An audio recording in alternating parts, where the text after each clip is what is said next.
To GK Madhu sir classes. మనం కూడా ఒక యూట్యూబ్ ఛానల్ ప్రారంభించడం జరిగింది. ఆ YouTube channel GK Madhu sir classes. అందరూ కూడా ఈ యూట్యూబ్ ఛానల్ను సబ్స్క్రైబ్ చేసుకోండి. అలానే మనం ఒక యాప్ను కూడా ప్రారంభించడం జరిగింది.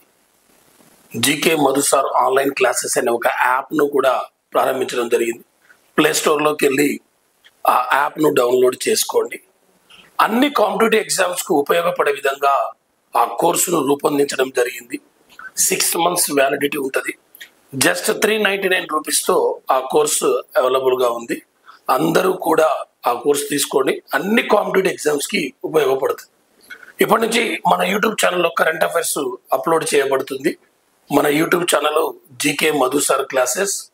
అందరూ ఈ వీడియోని లైక్ చేయండి, షేర్ చేయండి, కామెంట్ చేయండి.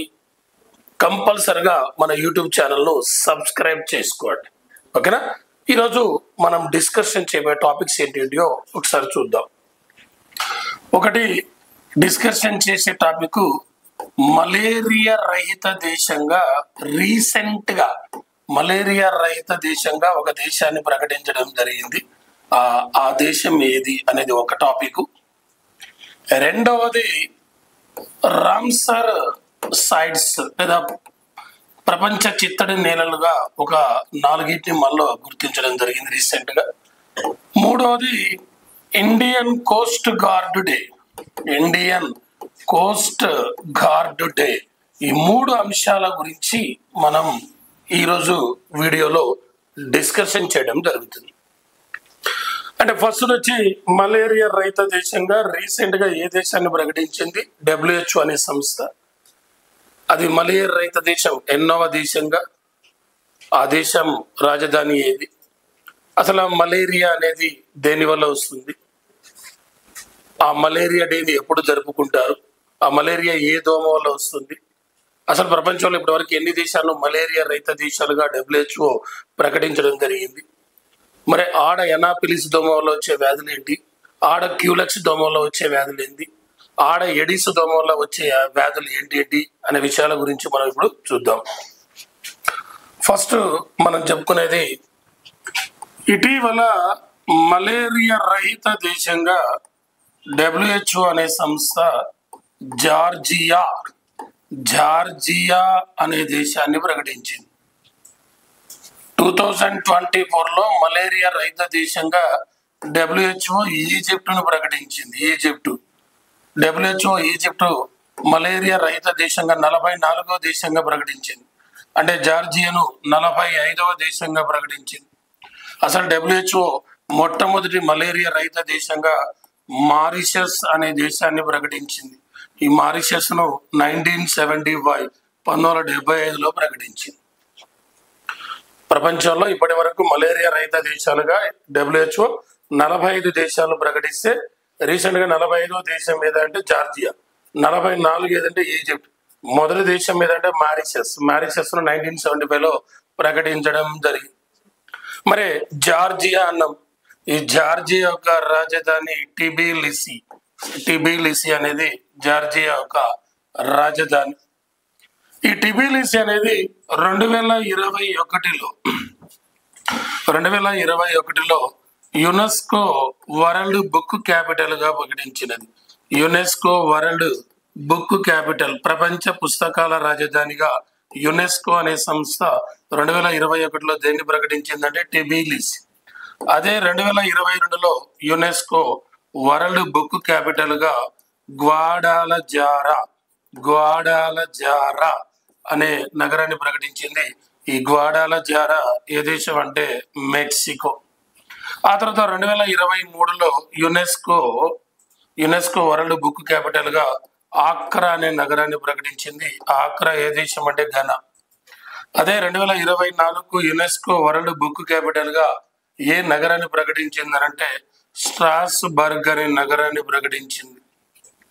ఈ స్ట్రాస్బర్గ్ ఏ దేశం అంటే ఫ్రాన్స్ దేశానికి చెందినది. ఆ తర్వాత 2025లో యునెస్కో వరల్డ్ బుక్ క్యాపిటల్ గా రియో డి జనీర్ అనే నగరాన్ని ప్రకటించింది. ఇది ఏ దేశం అంటే బ్రెజిల్ దేశానికి సంబంధించి. ఇవన్నీ పాయింట్లు దేనివల్ల వచ్చినాయంటే ఈ టిబిలిసి వల్ల వచ్చింది. ఈ టిబిలిసి ఏ దేశం అంటే జార్జియా. ఈ జార్జియా ఎందుకు వచ్చిందంటే ఇటీవల WHO మలేరియా రహిత దేశంగా ఏ దేశాన్ని ప్రకటించిందంటే జార్జియా అనే దేశాన్ని ప్రకటించింది. మరి యునెస్కో అన్నాం కదా, యునెస్కో ఏంది? United Nations Educational Scientific Cultural Organisation. UNESCO అంటే United Nations Educational Scientific and Cultural Organisation. UNESCO formation ఇప్పుడు 1945 నవంబర్ 16. ప్రధాన కార్యాలయం ఎక్కడుంది? ప్యారిస్ లో ఉంది. ఎవరు ప్రజెంట్ దీని డైరెక్టర్ జనరల్? అద్రే అజౌలే అనే వ్యక్తి దీని డైరెక్టర్ జనరల్. ఇదొక పాయింట్. మరి WHO మలేరియా రహిత దేశంగా జార్జియాను ప్రకటించింది అన్న. మలేరియా రహిత దేశంగా. అసలు ఈ మలేరియా అనేది దేని వల్ల వస్తుందంటే ఆడ ఎనాపిలిస్ అనే దోమ వల్ల ఈ మలేరియా వ్యాధి వస్తుంది. ఈ విషయాన్ని కనుగొన్న వ్యక్తి ఎవరంటే సర్ రోనాల్డ్ రాస్ అనే వ్యక్తి కనుగొన్నాడు. ఇతనికి 1902లో నోబెల్ బహుమతి కూడా వచ్చింది. ఈ మలేరియా వ్యాధి ఆడ ఎనాపిలిస్ దోమ వల్ల వస్తుందని 1897 ఆగస్టు 20వ తారీఖున కనుగొనడం జరిగింది. ఆగస్టు 20 అనేది ప్రపంచ దోమల దినం. ఆగస్టు 20. అదే మలేరియా దినం అయితే ఏప్రిల్ 25 ప్రపంచ మలేరియా దినం. ఈ ఆగస్టు 20 దోమల దినం. ఆ రోజే మన ప్రధానమంత్రి రాజీవ్ గాంధీ, ఇండియాలో youngest prime minister Rajiv Gandhi జయంతి కూడా ఆగస్టు 20. ఆ రాజీవ్ గాంధీ 1944లో రాజీవ్ గాంధీ జన్మించడం జరిగింది. మరి మలేరియా వ్యాధి ఆడ ఎనాపిలిస్ దోమ వల్ల వస్తుందన్నాం. అలానే ఆడ క్యూలెక్స్ దోమ వల్ల బోధకాలు, మరొకటి మెదడు వాపు. ఇవి రెండు కూడా దేని వల్ల అంటే ఆడ క్యూలెక్స్ దోమ వల్ల. అలానే ఆడ ఎడిస్ దోమ వల్ల వచ్చే వ్యాధి ఏదంటే డెంగ్యూ ఫీవరు ఆడ ఎడిస్ దోమ వల్ల వస్తుంది. ఈ డెంగ్యూ వ్యాధి కారణంగానే ఇటీవల ఒక దేశంలో ఆరోగ్య అత్యవసర పరిస్థితిని విధించారు. అది ఏ దేశం అంటే పెరు దేశం. ఆ పెరు రాజధాని ఏంటిదా అంటే లీమా. పెరు రాజధాని లీమా. ఆ పెరులోనే 2024 నవంబర్ 15, 16 తేదీల్లో ఏపెక్ సదస్సు జరిగింది. ఏపెక్ అంటే ఆసియా పసిఫిక్ ఎకనామిక్ కోఆపరేషన్.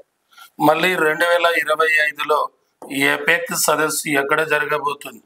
2025లో మళ్ళీ ఏపెక్ సదస్సు ఎక్కడ జరగబోతుందంటే దక్షిణ కొరియాలో జరగబోతుంది. మళ్ళీ 2026లో ఏపెక్ సదస్సు ఎక్కడ జరగబోతుందంటే చైనాలో జరగబోతుంది. మళ్ళీ 2027లో ఏపెక్ సదస్సు ఎక్కడ జరగబోతుందంటే వియత్నాంలో జరగబోతుంది. ఏపెక్ ఫార్మేషన్ 1989. ఏపెక్ ప్రధాన కార్యాలయం ఎక్కడ అంటే సింగపూర్. ఏపెక్ లో సభ్య దేశాలు ఏంటంటే 21. ఆ ఏపెక్ లో భారత్ కు సభ్యత్వం లేదు. ఇవన్నీ కూడా ఈ రిలేటెడ్ పాయింట్స్ అన్ని కూడా మనకు మలేరియా అనే దాని వల్ల ఈ రిలేటెడ్ పాయింట్స్ అన్ని రావడం జరిగింది. మరి మలేరియా వ్యాధిని కనుగొన్నది 1897 ఆగస్టు 20వ తారీఖున మలేరియా వ్యాధిని కనుగొన్నారన్న. ఇదే 1897లో INC సమావేశం అమరావతిలో జరిగింది. అమరావతి అంటే మన ఆంధ్రప్రదేశ్ అమరావతి కాదు, మహారాష్ట్ర అమరావతి. దీనికి అధ్యక్షుడైనది సి శంకరన్ నాయర్ అనే వ్యక్తి ఈ 1897 INC సమావేశానికి అధ్యక్షత వహించాడు. ఇదే 1897 జనవరి 23వ తారీఖున నేతాజీ సుభాష్ చంద్రబోస్ జన్మించడం జరిగింది. నేతాజీ సుభాష్ చంద్రబోస్ ఒరిస్సాలోని కటక్లో జన్మించాడు. రీసెంట్ గా నేతాజీ 128వ జయంతి సందర్భంగా 2025 జనవరి 23న నేతాజీ ఆపద్ ప్రబంధన పురస్కారం అనేది ఇన్కాయిస్ అనే ఒక సంస్థకి ఇచ్చారు. ఇది ఎక్కడ ఉందంటే హైదరాబాద్ లో ఉన్నది. నేతాజీ ఆపద ప్రబంధన పురస్కారం నేతాజీ యొక్క 125వ జయంతి సందర్భంగా 2019లో దీన్ని ప్రారంభించారు. నేతాజీ ఆపద ప్రబంధన్ పురస్కారం. ప్రకృతి వైపరీత్యాలు సంభవించినప్పుడు ఆ ఆపదలో ఉన్న ఆదుకున్న వ్యక్తులకు కానీ సంస్థలకు కానీ అవార్డు ఇస్తున్నారు. ఆ నేతాజీ ఆపద ప్రబంధన పురస్కారాన్ని 2025 ఇన్కాయిస్ అనే ఒక సంస్థకి ఇచ్చారు. ఆ నేతాజీ పుట్టింది కూడా ఎప్పుడంటే 1897లోనే. ఇదే 1897 జూలై 4వ తారీఖున అల్లూరి సీతారామరాజు కూడా జన్మించడం జరిగింది. ఇదే 1897లో స్వామి వివేకానంద రామకృష్ణ మిషన్ ను వెస్ట్ బెంగాల్లోని బేలూరులో ఏర్పాటు చేయడం జరిగింది. అంటే ఈ 5 పాయింట్స్ దానికి సంబంధించినవి అన్నట్టు. 1897 ఆగస్టు 20న మలేరియా వ్యాధిని కనుగొన్నారు. 1897లో ఐఎన్సి సమావేశం అమరావతిలో జరిగింది, మహారాష్ట్ర అమరావతి. 1897 జనవరి 23న నేతాజీ జన్మించారు. 1897 జూలై 4న అల్లూరి సీతారామరాజు జన్మించారు. ఆ అల్లూరి యొక్క పేరున ఇటీవల ఆంధ్రప్రదేశ్లోని భోగాపురం ఎయిర్పోర్ట్ కు పెట్టడం జరిగింది. అదే 1897 స్వామి వివేకానంద 1897లో స్వామి వివేకానంద రామకృష్ణ మిషన్ ను వెస్ట్ బెంగాల్లోని బేలూరులో ఏర్పాటు చేయడం జరిగింది. అంటే రీసెంట్ గా WHO అనే సంస్థ మలేరియా రహిత దేశం, WHO అంటే వరల్డ్ హెల్త్ ఆర్గనైజేషన్, WHO ఏర్పాటు చేసింది 1948 ఏప్రిల్ 7. ప్రధాన కార్యాలయం ఎక్కడుంది? జెనీవాలో ఉంది. ప్రజెంట్ WHO డైరెక్టర్ జనరల్ ఎవరు? టెడ్రోస్ అథనోమ్ అనే వ్యక్తి ప్రజెంట్ WHO డైరెక్టర్ జనరల్ గా పనిచేస్తున్నాడు. ఈ WHO మలేరియా రహిత దేశంగా ఇటీవల ఏ దేశాన్ని ప్రకటించిందనంటే జార్జియా అనే దేశాన్ని.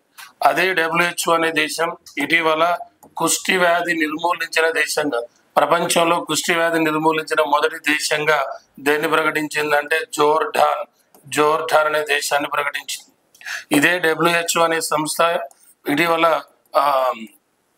ఇటీవల ఒక మన భారతదేశం ఒక వ్యాధిని నిర్మూలించినట్లుగా WHO ప్రకటించినది.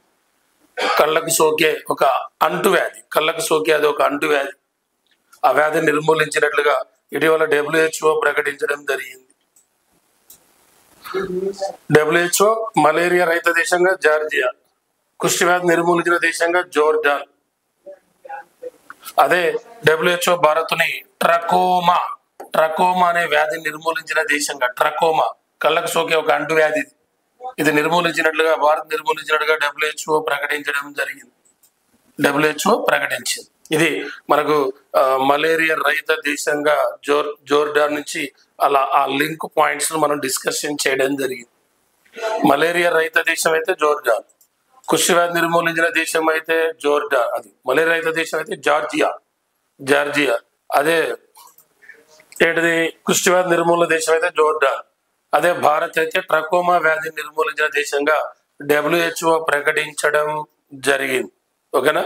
ఇది ఒక పాయింట్. నెక్స్ట్ మరొకటి చూద్దాం. మనం చెప్పుకుంది చిత్తడి నేళ్ల గురించి ఒక టాపిక్ చూసాం. చిత్తడి నేళ్లకు సంబంధించిన పాయింట్ గురించి చూద్దాం. 2025 ఫిబ్రవరి 2వ తారీఖున ప్రపంచ చిత్తడి నేలల దినం సందర్భంగా సందర్భంగా 4 చిత్తడి నేలలను, భారతదేశం నుండి 4 చిత్తడి నేలలను రామ్సర్ జాబితాలో చేర్చడం జరిగింది. రామ్సర్ జాబితా అంటే ఏంది? 1971 ఫిబ్రవరి 2వ తారీఖున ప్రపంచవ్యాప్తంగా ఉన్న చిత్తడి నేలల సంరక్షణ కోసం రామ్సర్ ఒప్పందం జరిగింది. రామ్సర్ అనేది చిత్తడి నేలల సంరక్షణకు సంబంధం. ఈ రామ్సర్ ఒప్పందం అమల్లోకి వచ్చింది ఎప్పుడంటే 1975. మరి ఈసారి 2025 ఫిబ్రవరి 2వ తారీఖు ప్రపంచ చిత్తడి నేలల దినం యొక్క థీమ్ కూడా మనకు కావాలి. ఈసారి ప్రపంచ చిత్తడి నేలల దినం యొక్క థీమ్ ఏంటంటే protecting wetlands for our common future అనేది ఈ వెట్లాండ్స్ డే యొక్క థీమ్. మరి ఈ రీసెంట్ గా ఫిబ్రవరి 2న 4 చిత్తడి నేలలను గుర్తించారన్నాం. ఒకటి సక్కర కొట్టాయి పక్షుల అభయ అరణ్యం. ఇది ఎక్కడ ఉందంటే తమిళనాడులో ఉంది. దీన్ని గుర్తించారు. రెండవది తీర్థంగల్ రెండవది ఏంటంటే తీర్థంగల్. తీర్థంగల్ పక్షుల అభయారణ్యం దేన్ని గుర్తించారు? ఇది ఎక్కడ ఉందంటే తమిళనాడులో ఉంది. ఆ తర్వాత కచేయో పల్రి. కెచేయో కెచేయో పల్రి పల్రి కెచేయో పల్రి చిత్తడి నేలను దీన్ని గుర్తించారు. ఇది ఎక్కడ ఉందంటే సిక్కిం. సిక్కిం నుండి ఫస్ట్ టైం ఒక చిత్తడి నేలను గుర్తించారు. అదే కెచేయో పల్రి చిత్తడి నేలలు సిక్కిం నుంచి ఫస్ట్ టైం. ఆ తర్వాత నాలుగోది ఉద్వా సరస్. నాలుగోది ఉద్వా సరస్. ఉద్వా సరస్. ఈ ఉద్వా సరస్ ఎక్కడ అంటే జార్ఖండ్. జార్ఖండ్ నుండి కూడా ఫస్ట్ టైం ఒక చిత్తడి నేలను గుర్తించడం జరిగింది. ఈ నాలుగింటిని గుర్తించడంతో మన ఇండియాలో ఉన్న రామ్సర్ సైట్లు లేదా చిత్తడి నేలలు 85 నుండి 4 పెరగడంతో 89 చిత్తడి నేలలు లేదా రామ్సర్ సైట్లు ఉన్నాయి. ఈ 89 రామ్సర్ సైట్లలో ఎక్కువ ఉన్నది ఎక్కడంటే తమిళనాడు. తమిళనాడులో మొన్నటి వరకు 18 ఉండే, ఇప్పుడు 2 రావడంతో తమిళనాడులో చిత్తడి నేలలు 20 అయిపోయినాయి. ఆ తర్వాత రెండోది ఉత్తరప్రదేశ్. ఉత్తరప్రదేశ్లో చిత్తడి నేలలు 10 ఉన్నాయి. మరి మన ఇండియాలో మొట్టమొదటి చిత్తడి నేల లేదా రామ్సర్ సైట్ ఏదా అంటే ఒకటి చిలుక సరస్సు. చిలుక సరస్సు. చిలుక సరస్సు ఎక్కడ ఉందంటే ఒరిస్సా. రెండోది కియోలాడియో. Keoladeo national park. ఈ కియోలాడియో నేషనల్ పార్క్ ఎక్కడ ఉంది? రాజస్థాన్ లో ఉంది. ఈ రెండింటిని మొదటి చిత్తడి నేలలుగా 1981 1981 లో గుర్తించడం జరిగింది. మన ఇండియాలో అతిపెద్ద చిత్తడి నేల అంటే సుందర్బన్స్. ఆ సుందర్బన్ ఎక్కడుందంటే వెస్ట్ బెంగాల్. వెస్ట్ బెంగాల్. అసలు ప్రపంచంలో మొట్టమొదటి రామ్సర్ అంటే కోబర్గ్ ద్వీపకల్పం. ప్రపంచంలో మొట్టమొదటి రామ్సర్ ఏంటంటే కోబర్గ్ ద్వీపకల్పం. కోబర్గ్ ద్వీపకల్పం అనేది ప్రపంచంలో మొట్టమొదటి రామ్సర్ రామ్సర్ సైట్ లేదా చిత్తడి నేల ఎక్కడుందంటే ఆస్ట్రేలియా. ఆస్ట్రేలియాలో ఉంది.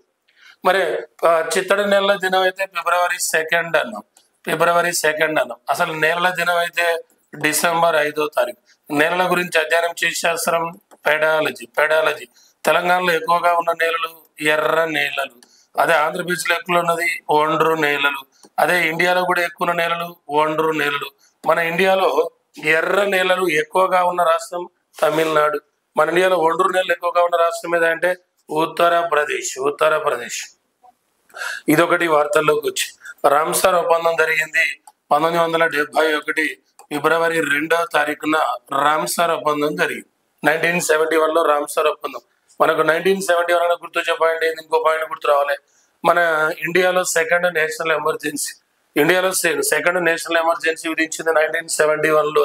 భారత్ కు పాకిస్తాన్ యుద్ధ సందర్భంగా మన యుద్ధ సందర్భంగా బంగ్లాదేశ్ ఏర్పడింది కూడా 1971. అంటే ఇండియాలో సెకండ్ నేషనల్ ఎమర్జెన్సీ 1971. బంగ్లాదేశ్ కి ఇండిపెండెన్స్ వచ్చింది కూడా 1971. ఈ 1971 లో ఒక వరల్డ్ కప్ కూడా స్టార్ట్ అయింది. హాకీ వరల్డ్ కప్ స్టార్ట్ అయింది. 1971లో మొట్టమొదటి హాకీ వరల్డ్ కప్ ఎక్కడ స్టార్ట్ అయింది అంటే స్పెయిన్ లో స్టార్ట్ అయింది. ఇప్పుడు హాకీ వరల్డ్ కప్ జరగబోతుంది 2026లో. 16వ hockey world cup Belgium and Netherlands లో జరగబోతుంది. అసలు హాకీ వరల్డ్ కప్ 15 సార్లు జరిగితే మన ఇండియాకు ఒకే ఒక్కసారి హాకీ వరల్డ్ కప్ వచ్చింది. ఆ ఒకే ఒక్కసారి ఎప్పుడు వచ్చిందంటే 1975.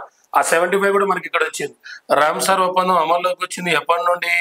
1975 నుండే రామ్సర్ ఒప్పందం అమల్లోకి వచ్చింది. అంటే రామ్సర్ ఒప్పందం అమల్లోకి వచ్చింది 1975.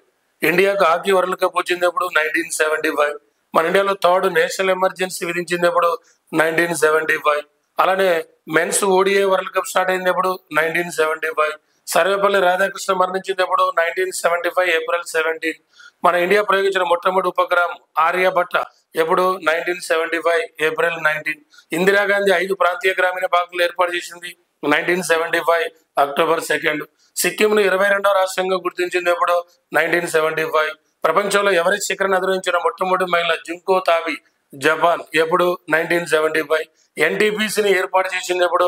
1975. ఎన్టీసీ అంటే national thermal power corporation. G7 అనే సంస్థను ఏర్పాటు చేసింది ఎప్పుడు? 1975. G7 అంటే group of 7 countries, industrial developed countries, పారిశ్రామికంగా అభివృద్ధి చెందిన దేశాల సంస్థనే G7 అంటారు. ఆ G7 ఏర్పాటు చేసింది కూడా 1975. మొన్న 2024లో G7 సమిట్ ఎక్కడ జరిగింది? ఇటలీ. ఆ G7 సమిట్ ఎన్నోది? 50వ. మళ్ళీ 25లో 2025లో G7 సదస్సు ఎక్కడ జరగబోతుంది? కెనడాలో జరగబోతుంది. ఓకేనా? ఇదొక పాయింట్. నెక్స్ట్ మరొకటి మనం డిస్కషన్ చేసేది Indian coast guard day. Indian coast guard day. Indian coast guard day ఎప్పుడు? February 1st. Indian coast guard ను 1977 February 1st ఏర్పాటు చేయడం జరిగింది. 1977 February 1st ఏర్పాటు చేస్తే ఈసారి జరిగిన ఇండియన్ కోస్ట్ గార్డ్ డే 49వ ఇండియన్ కోస్ట్ గార్డ్ ను సెలబ్రేట్ చేయడం జరిగింది. ప్రజెంట్ మన ఇండియన్ కోస్ట్ గార్డ్ డీజీ ఎవరంటే ఎస్ పరమేష్ అనే వ్యక్తి మన ప్రజెంట్ ఇండియన్ కోస్ట్ గార్డ్ యొక్క డీజీగా పనిచేస్తుంది. ఎస్ పరమేష్ అనే వ్యక్తి పనిచేస్తున్నాడు. మరి మనకు రీసెంట్ గా ఏషియన్ కోస్ట్ గార్డ్ మీటింగ్ జరిగింది, ఆసియన్ కోస్ట్ గార్డ్ మీటింగ్, అలానే ఇండియన్ కోస్ట్ గార్డ్ మీటింగ్ కూడా జరిగింది. 2 మీటింగ్లు జరిగాయి. ఈ ఏషియన్ కోస్ట్ గార్డ్ మీటింగ్ అనేది 25 జరిగింది. సెప్టెంబర్ 3-4 తేదీలు 2024 సెప్టెంబర్ 3-4 తేదీల్లో ఆసియన్ కోస్ట్ గార్డ్ మీటింగు 20వ దక్షిణ కొరియాలోని ఇంచియాన్ లో జరిగింది. 20వ ఏషియన్ కోస్ట్ గార్డ్ మీటింగ్. అలానే ఇండియన్ కోస్ట్ గార్డ్ మీటింగ్ కూడా జరిగింది. సెప్టెంబర్ 24న 41వ ఇండియన్ కోస్ట్ గార్డ్ మీటింగ్ జరిగింది. 41వది ఇండియన్ కోస్ట్ గార్డ్ మీటింగ్ 2024లో. ఇది ఎక్కడ జరిగింది అంటే ఢిల్లీలో జరిగింది Indian coast guard meeting. Asian coast guard meeting, Indian coast guard ఎప్పుడంటే February 1. అది ఏర్పాటు చేసింది 1977. మనకు 1977 అనే ఒక ఇంపార్టెంట్ పాయింట్ గుర్తు రావాలి మనకు పాలిటిక్స్ సంబంధించి. 1977 మన ఇండియాలో మొట్టమొదటి కాంగ్రెసేతర ప్రభుత్వం ఏర్పడింది. ఎప్పుడు? 1977. అప్పుడు ప్రధానమంత్రి ఎవరంటే మొరార్జీ దేశాయ్. అది ఎన్నో లోక్సభ అంటే 6వ లోక్సభ. ఆ 6వ లోక్సభలోని మహిళా ఎంపీలు తక్కువ మంది ఉన్నారు. 19 మంది మహిళా ఎంపీలు ఉన్నారు. 18 లోక్సభలు ఏర్పడితే అతి తక్కువ మంది మహిళా ఎంపీలు ఉన్న లోక్సభ 6వ లోక్సభలో 19 మంది. ప్రజెంట్ లోక్సభలో మహిళా ఎంపీలు 75. మొన్నటి వరకు 74 ఉండే. ప్రియాంక గాంధీ గెలుపొందడంతో 75 అయింది. లాస్ట్ 17వ లోక్సభలో మహిళా ఎంపీలు 78. మొట్టమొదటి లోక్సభలో మహిళా ఎంపీలు 22 మంది.